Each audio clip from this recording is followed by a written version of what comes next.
To fa, ana wata ga wata.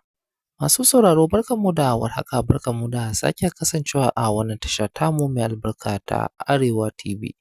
Kamar yadda a wannan tasha tamu muka saba kawo muku labarai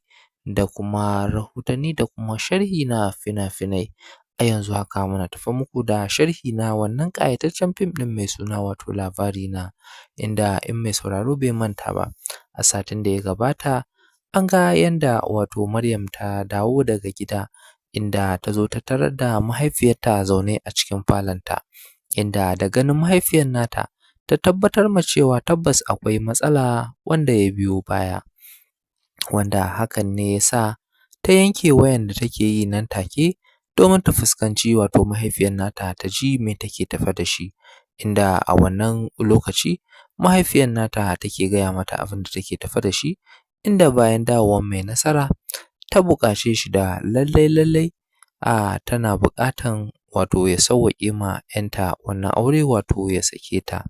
Ba ta yi hakan ba ne domin wani abu, domin ta shiga matsananciyar damuwa a kan cewa lallai tana buƙatan wato ta ga jikanta a cikin wannan gida, wanda hakan bai yiwu ba sakamakon gwaji da aka yi musu aka tabbatar ma cewa idan suka wato haihu tsakanin ita wato Maryam da kuma Mai Nasara, za a iya samun wato ɗa wanda yake ɗauke da wato ciwon sikila ko kuma wani cuta wanda bai kamata ba, wanda hakan ne ya sa mahaifiyanta ita kuma ta shiga matsananciyar damuwa, ganin cewa ya kamata a ce yanzu ta ga wato jikanta na wannan ‘ya, wanda hakan ne ya sa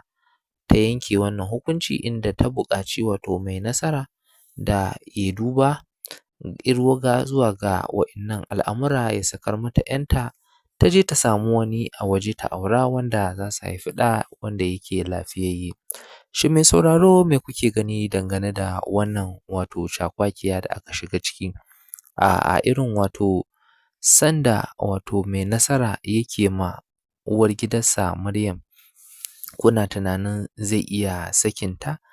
duba da ita ma Maryam ɗin ta yi masa wato halacci, inda ta nuna ma mahaifiyarta cewa tabbas ita ba za ta iya rabuwa da wato mijin nata ba Mai Nasara a kan ita, inda ta ce sai dai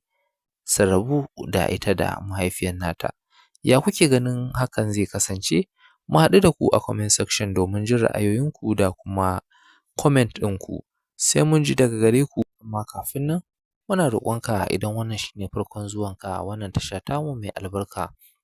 ka sa mana hannuwanka mai albarka ka danna mana wato subscribe, sannan ka danna ƙararrawar sanarwa ta yadda da zarar mun ɗora sabon shiri a wannan tasha tamu za a sanar da kai nan take. Shi dai subscribing kyauta ne ba tare da an cire maka komai ba. Mun gode da kasancewa da mu da kuke yi, hakan yana mana daɗi kuma muna jin farin ciki da hakan. Sai mun ji daga gare ku, a huta lafiya.